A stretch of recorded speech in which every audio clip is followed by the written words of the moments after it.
Good morning. My heart is full.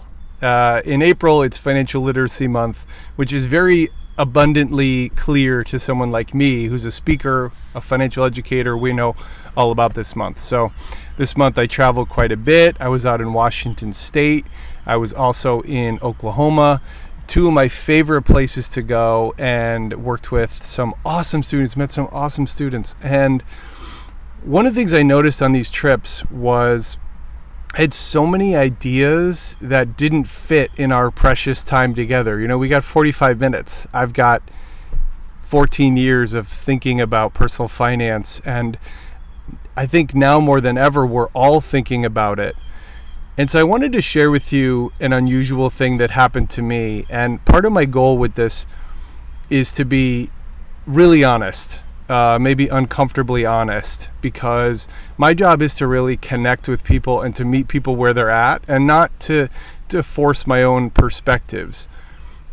But I'm also a human being, and I'm an American, and I live in the world, and I see a lot of the things that are happening, and I'm affected by them too. And in certain ways, I'm deeply affected by them because my bubble is a lot bigger than most people's.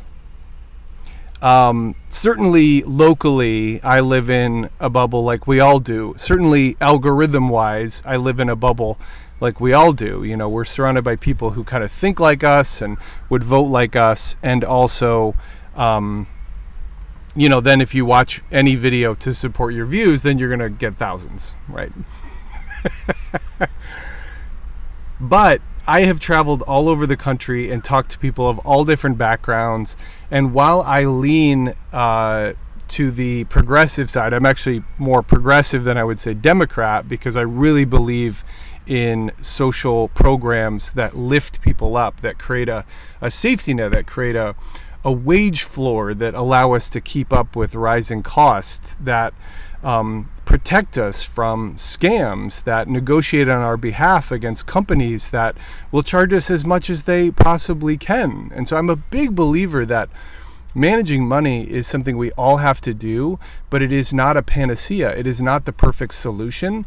It's supposed to work glove in hand with politicians who are putting into effect policies that affect our economic lives and lift us up and reinforce the idea of the American dream. When we have policies that are driven by the culture war, that are driven by excluding people who don't think like us or identify like us, what actually happens is something that's in what I call the background of the background. So courage and money, what animates me about this is the idea that money is a background thing, okay? It's not sexy, it's not thrilling, it's not fascinating on its own. It is a means to an end. It allows us to live the life we want. And what is dramatic and exciting and meaningful and inspiring is courage. It's the courage to act. It's the courage to stand out, to make different decisions, to build toward a bigger future, to negotiate a counteroffer to get more money, to move to a new place where there are more prospects, to start relationships that could lead to opportunities, to bet on yourself. All that takes courage. That's the dramatic story that we write.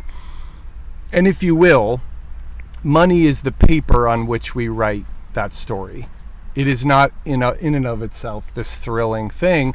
It's just a tool that allows us to succeed. So, courage and money.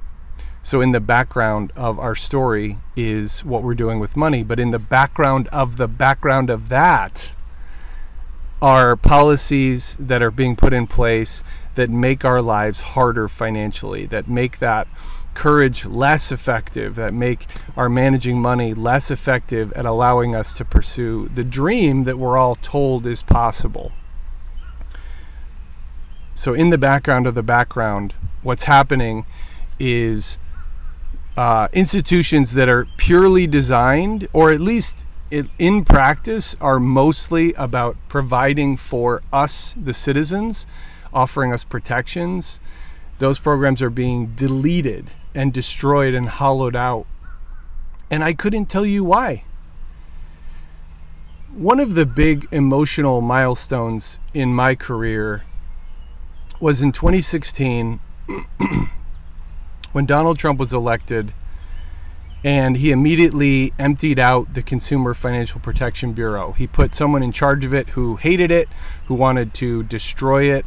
And I thought, man, this is one of the few programs in our modern American society that in its intention is protecting us from scams. We live in a world of scams, and when scams happen to us, it's like our fault. Who are you going to call when you get hit by an unfair fee, or you get put into debt collection for a payday loan that you fell behind on, not understanding that the interest is now 500% or more? Obviously, in all these things, there's individual responsibility, but there's also the need to be protected when we don't always know the right thing to do. I mean, nothing I'm saying here is not obvious, right? Is not intuitive. So again, that threw me into a real depression. And then when Biden was in office, he put it back into, he protected it. You know, it was not fully destroyed in those 4 years. In February, March of 2025, now April, this month, they are laying off 1,500 people from the Consumer Financial Protection Bureau. That's basically the entire staff. Why? How does this help us? What is the waste calculated on 1,500 salaries in the context of 300 million people? How is that anything? In the same week, the military has been approved for the biggest budget it's ever had. This is the number one institution for fraud and waste. And I'm not saying that it's not important, you know. But man, this is not a consistent message, and I'm laughing just to keep from crying, because the CFPB, I always get that backwards, Consumer Financial Protection Bureau, is there to protect us, and now it is not there. And I know a judge has ruled to pause the layoffs, but I can only assume that eventually it will be destroyed. And even the idea that it would be destroyed is like so discouraging. So that was one of the things that started to politicalize me. I'm a person who, I just want people to come together. I want to find common ground. I believe we all want a lot of the same things, even if we watch different YouTube feeds, and even if we listen to different politicians or watch different news outlets who are trying to divide us. I believe fundamentally we are alike in so many ways. And so I would be happy to leave my particular political, how I vote and what I believe, out of it, except for the exclusion of gay and trans people for reasons I don't understand, that make no sense to me, and that are making their lives harder for simply being who they are. That's a huge one for me. But now the other one is just, I deeply care about your financial hope, what's possible for you. And I watch these things happen, and I think there's no amount of managing money that is going to fully fund FEMA when your house is hit with a hurricane.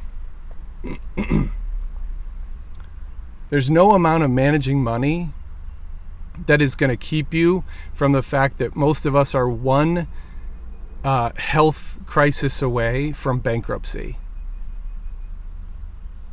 There's no amount of managing money that's going to help you not put some necessary bill like heat or water or electricity on your credit card because you've got no other option. Because like more than half of this country, you don't have $400 that you could grab if you needed an emergency. Something I want you to understand, I talk a lot with groups about this, is this idea of the emotions of money, that there are these big emotions that come up like guilt and shame and discouragement and paralysis and overwhelm and confusion and self-criticism when it comes to thinking about managing money. And so many of those blocks come from the way we interpret the world, and there are things that we can change, we can replace with new stories. However, so many of those emotions are a response to a system in which we feel destabilized, to a country in which we do not feel loved and protected and cared for and valued. And this, believe it or not, depending on your politics, is something almost all of us are feeling now. Because the real divide in this country is not red versus blue, because that's the one they want it to be. The real divide in this country is between the wealth class and the working class. And the working class and the middle class are folding together faster than ever. And the wealth class is consolidating into this tiny number. And that tiny number is on its path. We're going to create our first trillionaire. I don't even think we should have billionaires. Because how are billionaires, like, what billionaire do you know who could snap their fingers and solve some major social problem or issue we have is doing that? Sure, there's a couple examples. But you know what? If they paid a fair tax rate, like they did back in the 50s, 60s, and 70s when we were in the heyday of America, 40s, 50s, 60s, those programs would be solvable. And it's not about individual philanthropy. It's about people not hoarding wealth that could be used to take care of people. All right, so I think I've detected the first thing that's going to happen with these recordings is that I'm going to wander all over the map. I hope that's okay with you. My commitment is for these to be unedited, to be honest, to be authentic, to give you something to listen to that reminds you that you're not alone, that there is hope. They're very loud tires behind me. And to share some of the ideas that don't fit in my tiny window of time with you so that you know that this thing is a marathon and you don't have to do it alone. One of the things I talk about is teaming up, understanding that finance does not have to be a siloed, individual, secretive journey. It is something we're all working on and we can work on together, and we're better together. We're stronger together. And I hope that you know that I'm here and that I'm doing my best to share with you and to support you and to tell you that someone believes in you and sees your value and that I'm not the only one. And anytime you tell yourself otherwise, ask yourself, is this true? How do I know this is true? And how much is this influenced by my environment? How much does me feeling bad about myself benefit the people who don't want to protect me, who don't want to go to the mat for me? I need to stand up. I need the courage to stand up. And that courage comes from confidence, and that confidence comes from action. And that action is always easier to do when you have hope, when you think it's going to matter, when you think it's going to pay off. And it's not as easy as all that, but I wish it was. All right, that's enough for now. Take care. Be safe. Be well. We'll talk again soon.